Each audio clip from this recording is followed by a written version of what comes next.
because you've been through a lot in your life. When she told me that you were going to be on and we were going to be on this panel together, I started watching a bunch of your videos, and it really was like there's so much that you have been through, which is why you have a well of wisdom, right? And the difference between me and you is that you're glorified for it, and I am burned at the stake for everything that I've been through. And it's so funny because people have always said that we were two sides of the same coin, as far as like, well, if Andrew Tate gets banned, Brittany Renner should get banned, because we are all about accountability and fucking truth, right? Yeah. Okay. So you've been through a lot. I've been through a lot. I'm seen as used goods. You're seen as a high value man. Yep. So if you're me, then what? What's next? Yeah, it's really interesting. And it's interesting you make that observation, and you are correct. That's the difference between the masculine and the feminine. It's unfair, I guess. The world's not fair, but that's the difference between the masculine and the feminine. Men are respected for going through things and surviving, and women are the complete opposite. They're shamed for going through things and surviving. If you look at women, love scars on men for a reason. He's gone through something. They're war wounds. Yeah, men don't want a chick covered in scars. I'll say this right now, that a woman, the more trauma she goes through, the more masculine she naturally becomes. And if you were to give me my ideal woman, I would not have wanted her to have a hard life and a bunch of trauma. I like the idea of her having a soft feminine life and being a soft person, and I can take care of her and protect her. Whereas as a man, to be a good man, you need to have been through a bunch of trauma, because if you haven't been through trauma as a man, you're a weakling. You have to have been through a bunch of shit. So the masculine and the feminine is a very interesting point there. As for, I don't know your history, I don't know the past, but we can just talk in generalizations in regards to people like me, I guess, under the same umbrella. It doesn't have to be personal. I don't know any of it, but we'll give generalizations. One of the main reasons that men are scared of a female with history is because it makes the man insecure. And scared dogs bite. So this is why men will snap or get angry quick, or they'll bring up if you get in an argument with him, he'll bring up your history, whatever. But a lot of it is insecurity, and it's not insecurity because the man is insecure. The female paradigm in society convinces men, any man who says anything, you're insecure. It's not insecure in that way. It's insecure in a very realistic, logical way. Like I was saying earlier, she's had a lot of life experience. Let's be honest. Am I the richest guy she's ever had? No. Am I the most famous guy she's ever had? No. Am I the best looking guy she's ever had? No. Like, what's keeping her here? And then part of it comes down to, well, am I second place? If she could do better, would she do better? Like, there's a whole bunch of insecurity involved. And that's where tiny things, like I know it sounds like dumb shit, tiny things about the favorite car brand become more important than ever, right?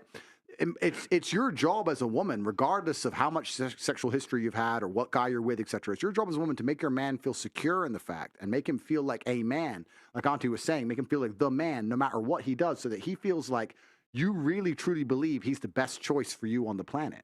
That's your job to do. Now, if you've had a checkered past, that's perhaps more difficult. You need to be more tactful with it, more tactical about it. But you have to achieve the same result. You have to do the exact same thing, right? So, yeah.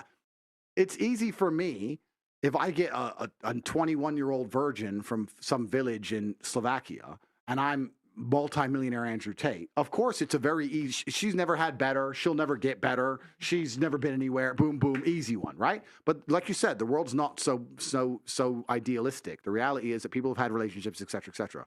But a man is happiest in the relationship when he feels like man of the house, and when he truly feels like you believe he's the best man that you could possibly ever get and have ever gotten. Because a man is jealous. I'll tell you something. I used to say this to girls as like a joke. And I used to say, truth and jest. I used to say, no, but I say it's a joke. So you cheated on me before I met you. And she'd be like, what do you mean? I didn't even know you. It's like, yeah, you fucked that guy before I even knew you. You cheated on me. And they used to laugh, whatever. But that's how men think. That's the male mind. Like, I love you. And you've been fucked by who? But I didn't know you. I don't care if you knew me. You should have waited. What do you mean? But that's the male mind. So he is at competition with all of your exes and all of your lifestyle and all the things you've done permanently. And it's down to you as a woman to sit there and go, how do I make him secure in himself and secure in his masculinity and make him believe that investing in me is still worthwhile because I still truly value him, despite the fact that I could do X, Y, Z. I hope that gives some clarity, but that's the answer. So how do you know what I would have said? I would have said, oh, for anybody in that situation, come off social media and just raise your child. So the person who meets you's got nothing to. Like, I never knew you. I never knew who you were because I've never heard of you before. So when I spoke to you, but the way the way you're saying like what's on the internet,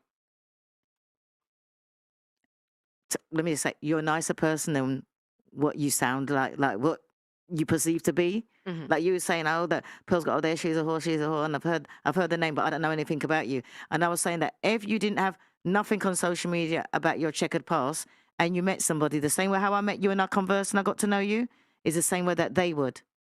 Yeah, and it is interesting, and it's also back to the masculine and feminine, right? Because I'm all over the internet, and supposedly I'm misogynist and I'm evil and all this crap, right?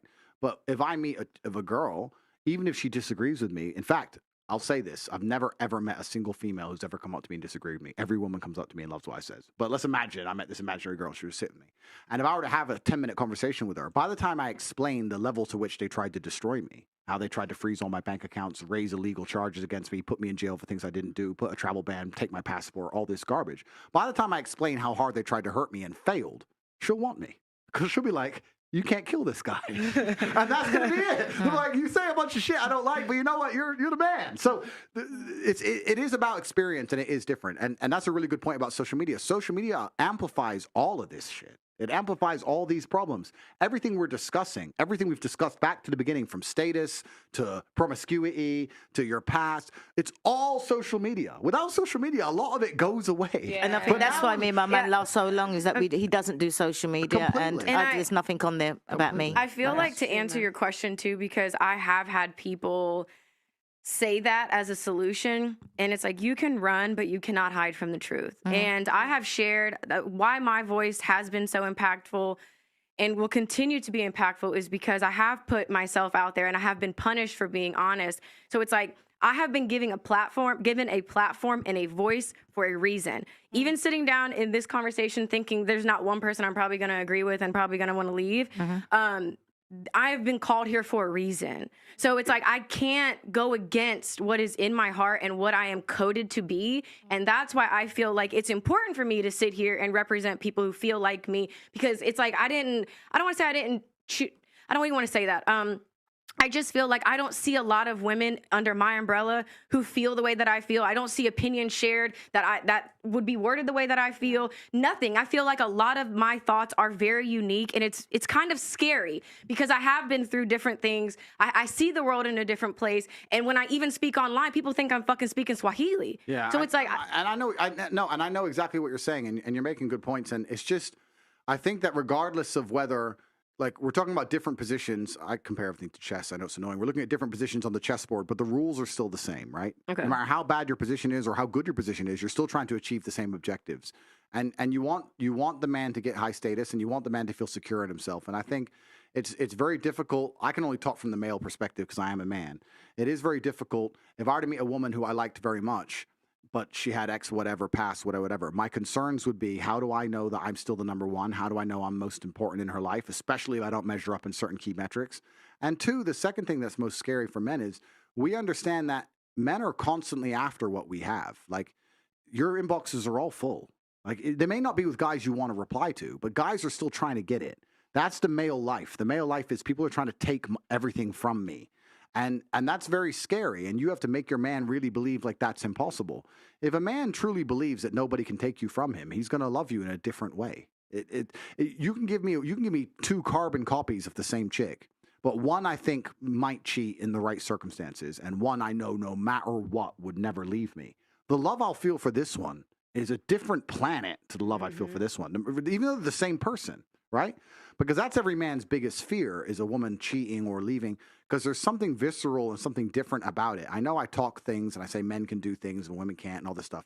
But like, if a woman cheats on a man, that hurts the man at a level that it doesn't hurt the woman if the man cheats on her. It's different. It's different biologically. It's different evolutionarily. Like, that's what men used to fight and die over. You talk to my chick. You look It's at like my you cut chick. his dick off. Yeah, it's like you demasculinize him on every level. Like, and this is why you see these TikToks, right? You see these TikToks. Me and my man went on a break, got back together. He fucked 20 girls, and now he's crying because I went on a date.